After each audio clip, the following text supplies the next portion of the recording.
Alright, hello everyone, welcome back to the channel. This of course is another anime reaction video. Today, we're getting some more Gintama. This time episodes 98 and 99, maybe 100.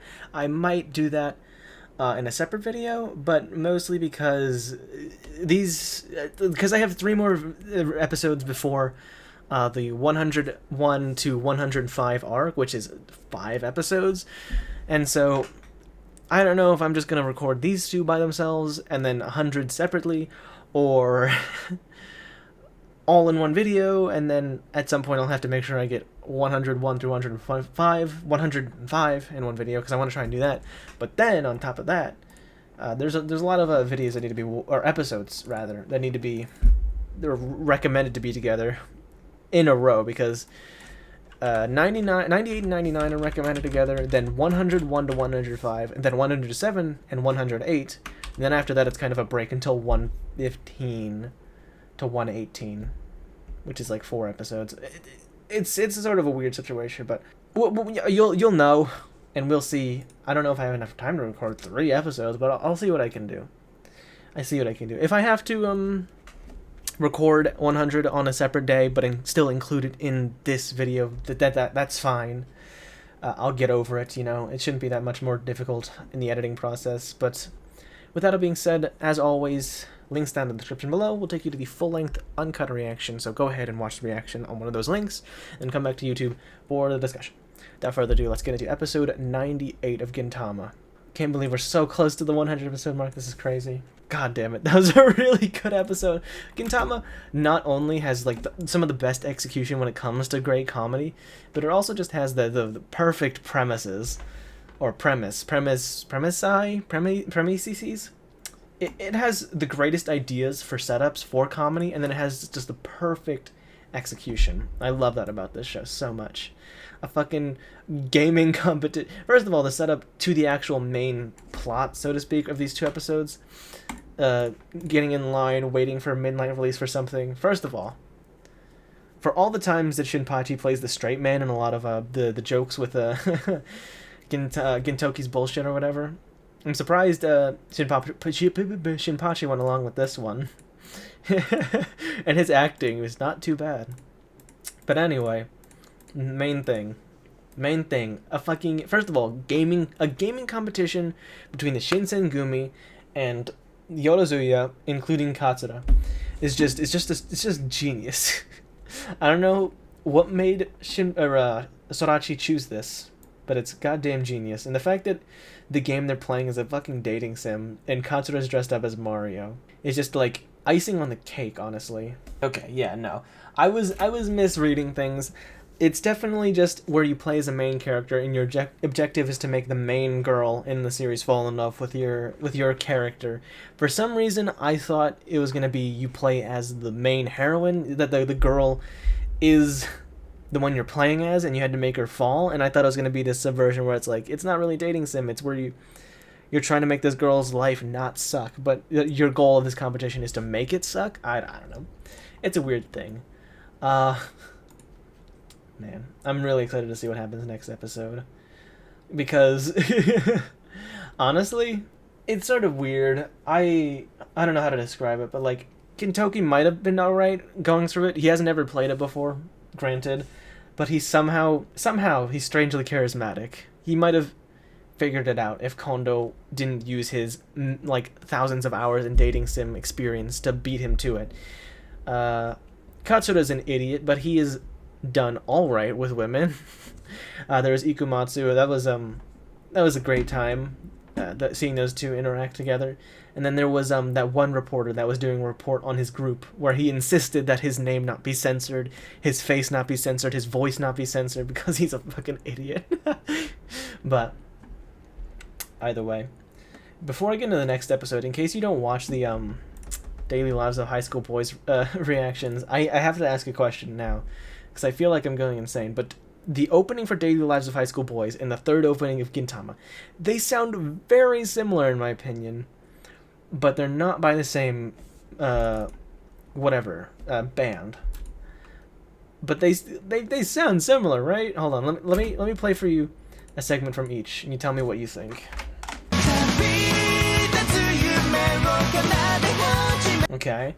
And then now the third Gintama opening. Right? It sounds at least a little bit like it, right?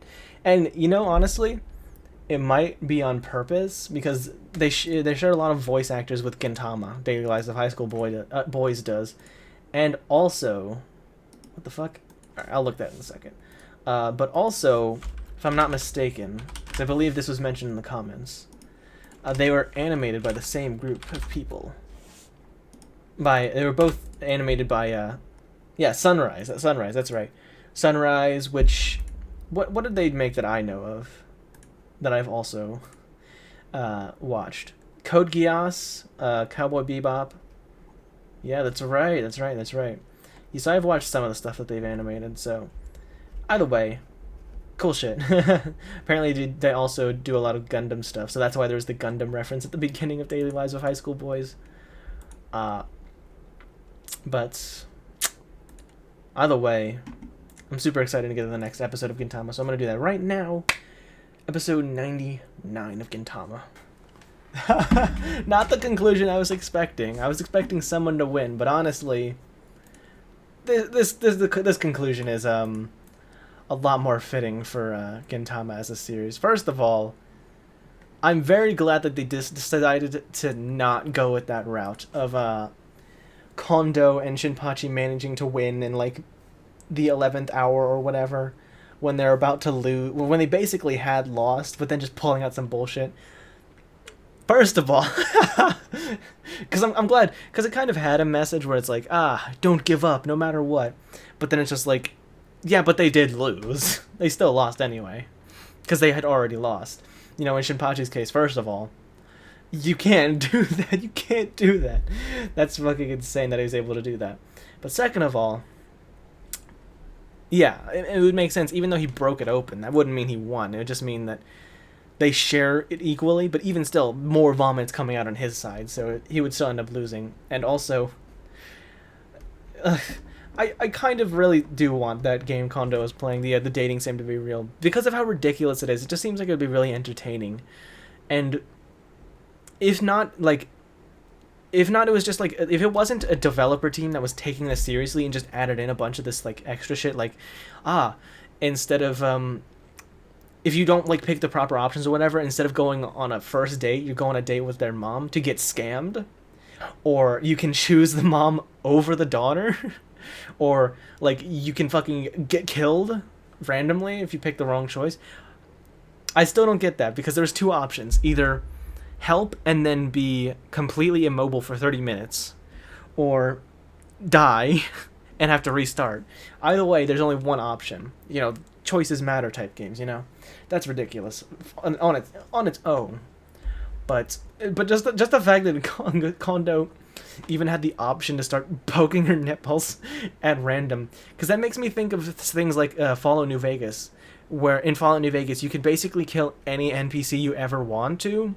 There's no like NPCs that you're not allowed to kill. Obviously, it makes the main storyline a bit confused, and you know, they'll usually have to come up with a reason for why you can keep doing the main story, but the option is still there, and it's kind of like a nice thing, and it helps, you know, give you that idea of like, I can do whatever I want. So I'm not saying more games need to have an option where you can just like, if you decide, just like go into a little mini game where you can poke characters' nipples, but I'm just saying that would be pretty funny if more games had that, where at random you can decide to poke a character's nipples, and depending on your relationship with that character at that point in the game, they'll either be into it or they'll hate you for it, or depending on their personality, even if they don't know you very well, they're still into it type thing. I don't know. That should be saved for the more how do I put this, mature games, you know, wink wink. I think I'm gonna save episode 100 to be in a video for itself, mostly so I just have enough time, so I can just give myself enough time to make sure I have all the recording done for the video that has 5 episodes in one, you know, because I go through this weird like vicious cycle where I need to record a bunch, as much as I possibly can, so I have videos ready for the future, so I don't have to keep rushing to meet the sort of deadlines I'm setting for myself. But at the same time, once I have that like buffer of videos ready and ready to go public, I get lazy and procrastinate on recording new things, so then I have to struggle or like, you know, really go in hard on trying to get these videos ready, so I don't end up messing up my daily streak or whatever. So at least this will hopefully give me more time, as long as I don't end up procrastinating a lot. I think this upload should mean that I'm okay for my daily streak until... I should have enough uploads for until Tuesday the 17th. I think this is when this is going up. Let me check. Yes, this should be going up Tuesday the 17th. And then after that, obviously, I have more origami and more origami and 91 Days in Daily Life of High School Boys I need to get. Obviously, Eden Zero on Sundays. But that should give me enough time, as long as I don't procrastinate, to give me extra time to make sure I get all 5 of those videos in one video.